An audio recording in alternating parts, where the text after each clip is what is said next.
Hello friends, welcome back to my YouTube channel. This is Pratiksha. So friend, आज हम discuss करने वाले एक नए चैप्टर के साथ, which is demand. We are going to discuss the chapter demand under the micro economics. So let's get start with the chapter demand.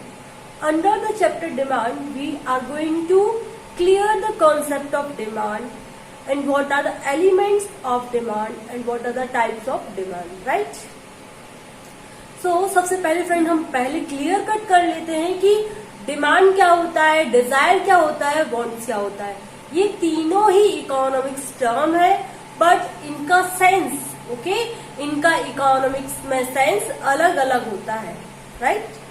अगर हम डिजायर की बात करते हैं तो डिजायर क्या है? एक मेयर विश है, एक व्यक्ति की इच्छा होती है, एक व्यक्ति की कुछ कामना होती है। कोई व्यक्ति कुछ इच्छाएं होती हैं, उसको हम क्या बोल सकते हैं? डिजायर बोल सकते हैं, right? If we are talking about the what, if we are talking about the wants, wants क्या होती है? वांट मीन्स किसी भी चीज को पाने की चाहत। वांट क्या है? किसी भी चीज को पाने की चाहत। हमारे पास पैसा भी है और हम उसको खरीदने के लिए काबिल भी है, तो वो हमारा क्या होता है? वांट्स होता है, राइट? और same talking about the demand, तो डिमांड वांट और डिजायर से बहुत ही अलग है।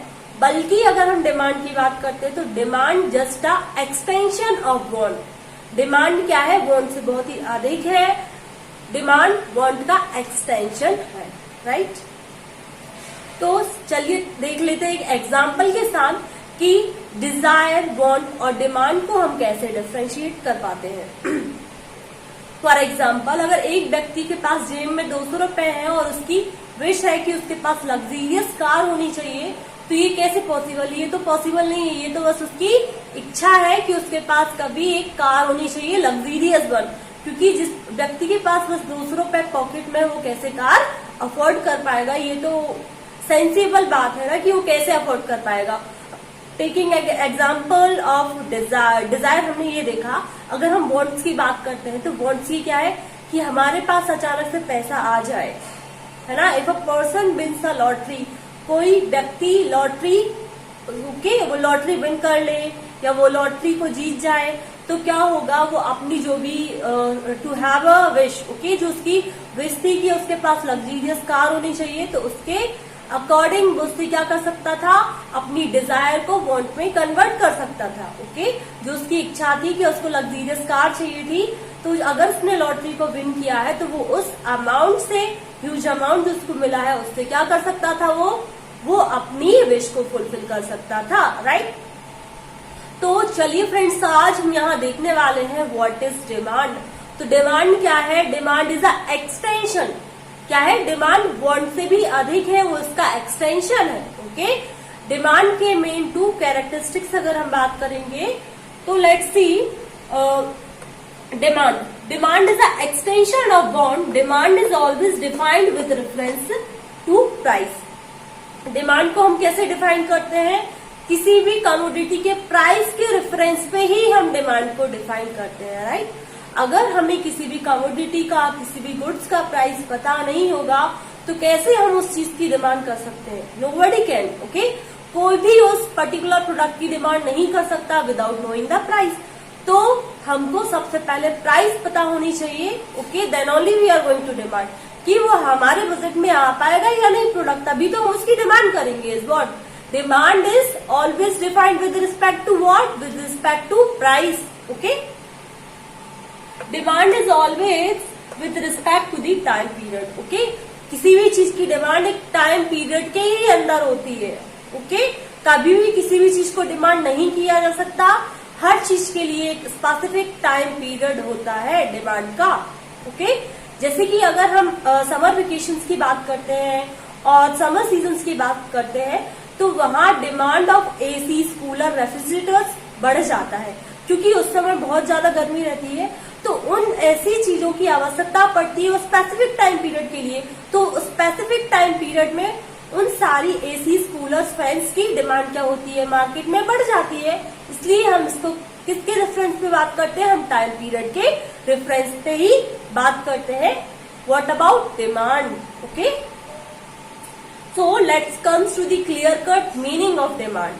Okay, clear cut meaning of demand. हम डिमांड को 4 एलिमेंट्स के थ्रू पूरी स्टडी करने वाले हैं. ओके, डिमांड क्या है? Demand is a quantity of a commodity. Demand क्या है? Demand refers to a total quantity of a commodity that a consumer is willing. Consumer क्या है? उसके लिए विलिंग है, उसकी इच्छा है, एंड एबल टू बाय, और वो उसको खरीद सकता है with the given level of income, जो उसके पास इनकम है, and the given period of time. उस स्पेसिफिक टाइम पीरियड में जो गिवन लेवल ऑफ टाइम है हमको दिया गया है, और उस गिवन लेवल ऑफ इनकम जो हमारे पास है, उसकी इच्छा है, उसके पास पैसा है, और उस टाइम पीरियड में अगर वो खरीद पाता है, उसको हम डिफाइन करते हैं demand. Hope the meaning is clear. Okay, now let's focus on the element is the quantity of the commodity, कि किस क्वांटिटी में हम उसको डिमांड कर रहे हैं. Okay, it's totally depend upon the price, कि उसकी प्राइस क्या है. Then only we are going to decide कि हमको कितनी quantity of a commodity demand करनी है. राइट, विलिंगनेस टू बाय, हमारी इच्छा है कि हम उस गुड्स को खरीदेंगे, तभी हम डिमांड को डिफाइन करेंगे कि हमारी कितनी डिमांड होनी चाहिए. Right, price of a commodity, किसी भी गुड्स की प्राइस हमको पता होती है तभी हम डिमांड कर पाते हैं दी price of the commodity. Period of time, specific period of time की हम बात करते हैं. हमेशा डिमांड एक स्पेसिफिक पीरियड ऑफ टाइम के लिए ही होती है. Right, is what it's all about the elements of demand. Now let's focus on the types of demand. Okay, we are going to focus under this the types of demand. Types of demand का मतलब यहाँ है कि हम basically demand को 2 major concept के साथ discuss करेंगे, which is individual demand and the market demand. Okay, individual demand की बात करेंगे तो हम एक व्यक्ति की डिमांड की बात करेंगे. हम पूरी इकोनॉमी को एक साथ लेके तो नहीं चलने वाले, हम हर इंडिविजुअल की डिमांड के बारे में बात करेंगे. अगर हम मार्केट डिमांड की बात करते हैं तो हम पूरी इकोनॉमी की, हम अपनी पूरी कंट्री की स्टडी करते हैं कि हमारी इकोनॉमी में टोटल कितनी डिमांड है.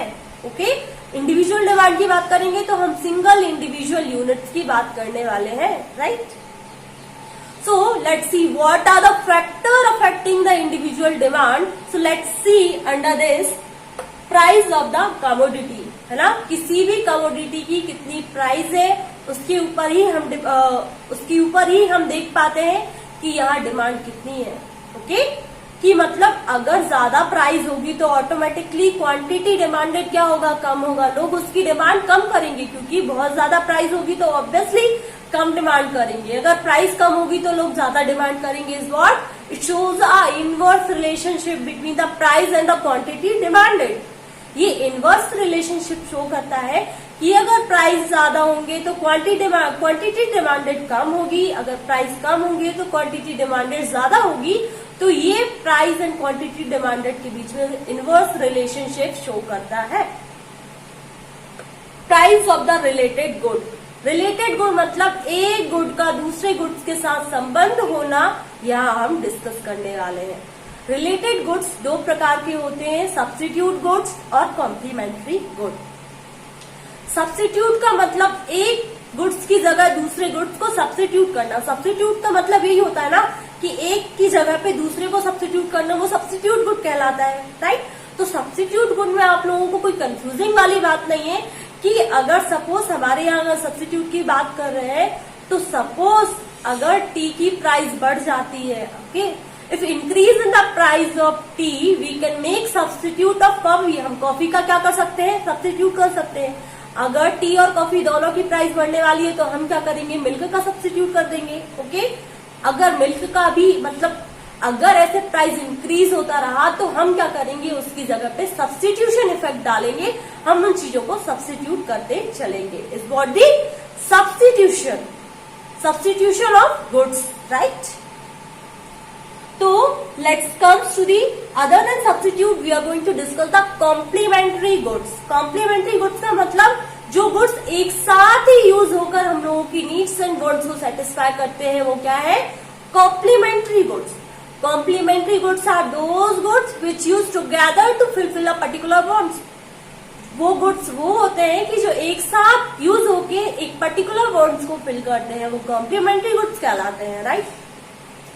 Suppose if you are talking about the tea, okay, अगर हमको टी बनानी है तो क्या हमको शुगर की रिक्वायरमेंट होगी। अगर शुगर के प्राइसेस ज्यादा हो गए हैं तो ऑटोमेटिकली क्या होगा, उसकी डिमांड भी कम हो जाएगी। किसकी डिमांड कम हो जाएगी? टी की डिमांड कम हो जाएगी, क्योंकि जो टी शुगर से बनने वाली है उसका ही प्राइस बढ़ जाता है। तो हमको क्या करना पड़ेगा, टी की डिमांड कम करनी पड़ेगी। हमको टी की डिमांडिंग ऑटोमेटिकली टी की डिमांड गिर जाएगी, right. No and take one more example, car and petrol, okay. देखो कार बिना फ्यूल्स के बिना तो चल ही नहीं सकती, इसलिए अगर फ्यूल्स की प्राइसेस ज्यादा हो रहे हैं तो क्या होगा, कार की डिमांड क्या होगी, कम होगी, क्योंकि बिना फ्यूल्स के कार तो चल ही नहीं सकती। सो कार एंड पेट्रोल, अगर पेट्रोल के प्राइस बढ़ रहे हैं तो कार की डिमांड भी कम हो जाएगी। Is what the complementary effect, right. Substitution effect and the complementary effects, right? Income of the consumer, income of the consumer एक मेन रीजन है कि हमारे ऊपर ये रहता है कि हमारी इनकम क्या है, okay. First of all we know that कि पर्टिकुलर इंडिविजुअल की इनकम क्या है, उसके अकॉर्डिंग ही वो डिमांड करेगा, राइट। अगर उसकी इनकम लेवल ज्यादा है तो ऑब्वियसली वो नॉर्मल गुड की और प्रेफर करेगा, okay. A particular person is having a good income, then a person is preferring a normal good. तो अगर हम नॉर्मल गुड्स की बात करते हैं तो आज हमारे यहाँ नॉर्मल गुड्स स्वीट और राइस को ही माना जाता है। बट अगर हम एंशियंट टाइम पीरियड की बात करते हैं, कुछ सालों बाद की बात करते हैं, तो पहले हमारे यहाँ जो इंफीरियर गुड्स आज जो हम कहते हैं वो ज्वार और बाजरा को माना जाता था, ओके। पहले व्हीट और राइस का ज्यादा प्रोडक्शन नहीं होता था, इसलिए जो पुअर फैमिलीज रहती थी और जो पीपल्स रहते थे वहां, वो बेसिकली इंफीरियर गुड्स को क्या करते थे, प्रेफर करते थे, ओके। तो जिस व्यक्ति की और जिस इंडिविजुअल की इनकम क्या है, लो अर्निंग कैपेसिटी है, वो क्या करता है, वो इंफीरियर गुड्स की ओर शिफ्ट करता है। Is what the normal and inferior goods. तो ये हमको क्या बताता है, income of the consumer, right. Taste and preference, तो फ्रेंड्स टेस्ट एंड प्रेफरेंस की अगर हम बात करते हैं तो हमारा ये क्या है, हमारा आज का जो वर्ल्ड है मॉडर्नाइज हो गया है, बहुत ज्यादा मॉडर्नाइजेशन की तरफ शिफ्ट हो गया है, क्योंकि हमने वेस्टर्न कल्चर को क्या किया है, अडॉप्ट किया है। हमारा टेस्ट एंड प्रेफरेंस बदल रहा है, क्योंकि फैशन, ट्रेंड्स और कस्टम के कारण हमारा ये टेस्ट एंड प्रेफरेंस क्या हो रहा है, बदलते जा रहा है। ये मेन रीजन है, राइट।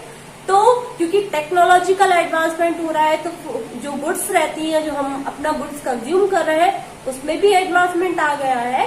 तो टेस्ट एंड प्रेफरेंस के अकॉर्डिंग ही लोग क्या करते हैं, अपनी डिमांड को शिफ्ट करते रहते हैं। इसलिए taste and preference, right. Exception of change in price in future, suppose क्या है कि अगर किसी भी गुड्स की प्राइस बढ़ने या कमने वाली है फ्यूचर में, अगर बढ़ने वाली है तो क्या बोलते हैं, लोग इकट्ठा चीजें लेना शुरू कर देते हैं, ओके। बहुत ही ज्यादा डिमांड करने लगते हैं करंट पीरियड ऑफ टाइम में। अगर फ्यूचर में किसी भी चीज की डिमांड बढ़ने वाली है तो करंट में उसकी डिमांड लोग बढ़ा देते हैं, उसको ज्यादा से ज्यादा खरीदने लगते हैं। और सेम टॉकिंग अबाउट दी, अगर फ्यूचर में किसी भी चीज में गिरावट होने वाली है तो लोग आज ही अपना पूरा मतलब आज भी whatever the output they are being having, वो आज ही अपना पूरा आउटपुट मार्केट में सेल कर देते हैं, right. Is what exception of change in price in future, okay. Future में होने वाला कुछ मतलब फ्यूचर में होने वाली अनसर्टेनिटीज, और वी कैन से फ्यूचर में होने वाली कोई अपन बोलते हैं ना कि हमने अज्यूम किया था कि ऐसे होने वाला है, तो हमने पहले ही सब कुछ प्रिपेयर कर लिया। तो उसको मीट करने के लिए आज में करंट की पोजीशन में क्या चेंजेस आते हैं वो हम यहाँ पढ़ते हैं, right. So we already discuss the concept of individual demand, okay. तो मार्केट डिमांड, जितने सारे factor affecting the individual demand, तो जो फैक्टर अफेक्ट करते हैं वो सारे इंक्लूड करता है market demand. Some additional factor that included in the market demand we are going to discuss here, right? Size and composition of the population. Size मतलब कितने numbers of people हमारी population में, हमारी कंट्री का population कितना है, okay. हमारी country का population कितना है उसके ऊपर भी डिपेंड करता है डिमांड, राइट। क्योंकि हम मार्केट डिमांड बात करने वाले हैं। तो कंपोजिशन ऑफ पॉपुलेशन मतलब ये रेशियो बताता है कि हमारे यहाँ हमारे पॉपुलेशन, हमारी कंट्री का पॉपुलेशन में कितने मेल हैं, कितने फीमेल हैं, कितने चिल्ड्रंस हैं, कितने अडल्ट हैं। ओके, अगर ज्यादा से ज्यादा क्या होंगी, फीमेल्स होंगी, तो ऑब्वियसली हमारे इंडियन कल्चर क्या है, ओके, इंडियन का कल्चर ऑब्वियसली बहुत ट्रेडिशनल कल्चर की बात करते हैं, तो इंडियन वुमेन्स साड़ीज को प्रेफर करती हैं। तो क्या होगा उस रीजन में, उस हमारी इंडिया की कंट्री में क्या होगा, the demand for saris increase for the female. Ladies और वुमेन्स क्या करती है, अपनी साड़ी की डिमांड्स को बढ़ा देती है। Is what the size and composition of the population की इतना बताता है कि हमारी कंट्री का पॉपुलेशन कितना है, ज्यादा पॉपुलेशन है, ओके, ज्यादा पॉपुलेशन है तो डिमांड भी ज्यादा होगी, और कम पॉपुलेशन है तो डिमांड भी कम होगी। This is a simple concept, right. Season and weather, okay, season and weather पे फोकस किया जाता है कि डिमांड एक पर्टिकुलर सीजन में कुछ और होती है, पर्टिकुलर सीजन में कुछ और होती है, राइट। हम अगर समर सीजन की बात कर चुके हैं तो हमको AC, cooler, fridge and many more चीजों की रिक्वायरमेंट होती है, ओके, क्योंकि उस टाइम बहुत ज्यादा गर्मी होती है। See am talking about the winter season, तो विंटर सीजन में वुलन क्लॉथ की डिमांड ज्यादा बढ़ जाती है, रेनी सीजन में अम्ब्रेला की डिमांड बढ़ जाती है। तो ये जो डिमांड है, डिमांड का जो कॉन्सेप्ट है, ये इंडिविजुअली भी काम करता है और मार्केट डिमांड के ऊपर भी काम करता है। तो मार्केट डिमांड में मतलब total specific, okay, specific season और वेदर में कितनी डिमांड होनी चाहिए ये शो करता है। और market demand is what the season and weather, right. Distribution of income, distribution of income का मतलब ये है कि हम किसी भी चीज की डिमांड, हम टोटलिटी ऑफ डिमांड अगर डिस्कस करेंगे, है ना, मार्केट डिमांड डिस्कस करने वाले हैं, तो हम ये देखेंगे पहले कि हमारे यहाँ डिस्ट्रीब्यूशन ऑफ इनकम क्या है। डिस्ट्रीब्यूशन ऑफ इनकम मतलब इक्वल डिस्ट्रीब्यूशन ऑफ इनकम है या अनइक्वल डिस्ट्रीब्यूशन ऑफ इनकम है। इक्वल है मतलब साथ सब जितने भी लोग हैं हमारे यहाँ पॉपुलेशन हमारी कंट्री का, उन सबकी एक जैसी ही डिमांड होने वाली है। अगर अनइक्वल डिस्ट्रीब्यूशन ऑफ इनकम है तो कुछ गरीब लोग हैं, कुछ बहुत ज्यादा गरीब लोग हैं, बहुत ज्यादा अमीर लोग हैं, मिडिल क्लास फैमिलीज हैं, तो उसके अकॉर्डिंग ही हमको डिमांड को डिफाइन करना पड़ता है। उनकी कुछ और रिक्वायरमेंट होगी, उनकी कुछ और इनकम होगी, ओके, उसके अकॉर्डिंग उनकी परचेसिंग पावर भी कुछ और होगी, उसके अकॉर्डिंग ही हम क्या करते हैं, डिमांड को डिफाइन करते हैं। So friend, hope the concept of demand and the element of demand we discussed, the two types of demand is individual demand and the market demand. So all the concept is clear, so please keep watching this video, please like, share and subscribe my channel. Thank you so much.